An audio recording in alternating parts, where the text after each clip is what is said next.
नमस्कार, आवाज इंडिया में आपका स्वागत है। महाराष्ट्र में महायुति के सहयोगी और उप मुख्यमंत्री अजित पवार का बारामती में दिया गया बयान और बुल्ढाना से विधायक संजय गायकवाड़ का विवादित बयान राजनीतिक सुर्खियों में है।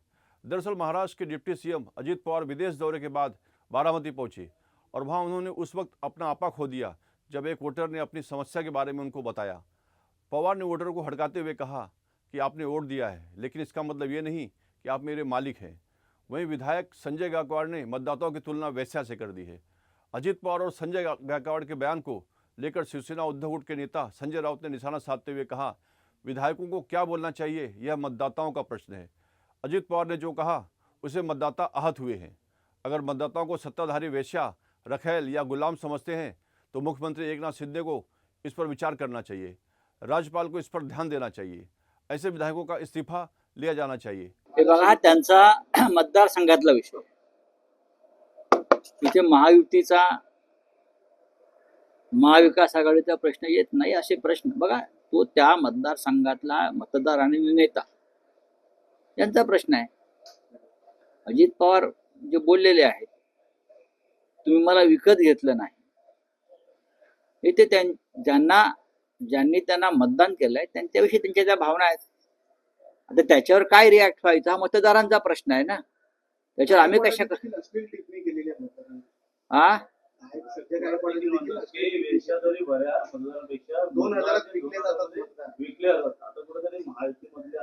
असं कोण म्हणाल?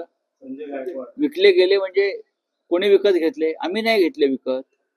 याचा अर्थ ज्या पद्धतीचं मतदान झालेलं आहे या महाराष्ट्रात त्याचा पोलखोल या आमदारांना केलेला आहे.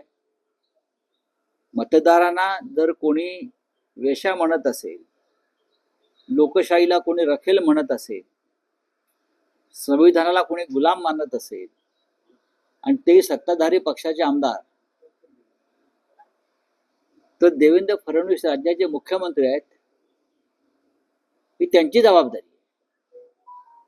2-2 हजारांना मतदार विकत घेतले आम्ही आणि मतदारांना अशा प्रकारे अश्लील बोलणं, वेश्या बोलणं या संदर्भात विधानसभेचे अध्यक्ष, राज्यपाल यांनी त्याच्यावरती मत व्यक्त केलं पाहिजे. आम्ही तेच म्हणतोय ना की मतदारांना विकत घेण्यात आलं.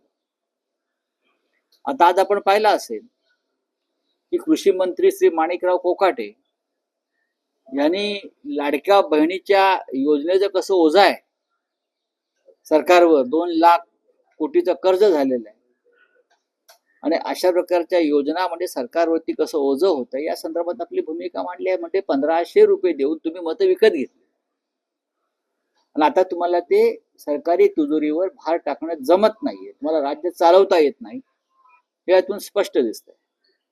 पण हे जे आमदार आहेत शिंदे गटाचे, त्यांचं वक्तव्य मी अति गंभीर मानतो. या महाराष्ट्रातल्या कोट्यावधी मतदारांना जर कोणी वेश्या म्हणत असेल, तर त्यांचे जे नेते आहेत एकनाथ शिंदे यांनी त्यांचा राजीनामा घेतला पाहिजे. की तुम्हाला मतदार वेश्या वाटतात, त्यांचं मतदान तुम्ही पैसे देऊन घेतलं असेल, मी मान्य करतो. तुम्ही त्यांना आता वेश्या म्हणताय, कुणी मी तुमचा गुलाम आहे का, सालगडी आहे का, असं अजितदादा पवार म्हणतायत.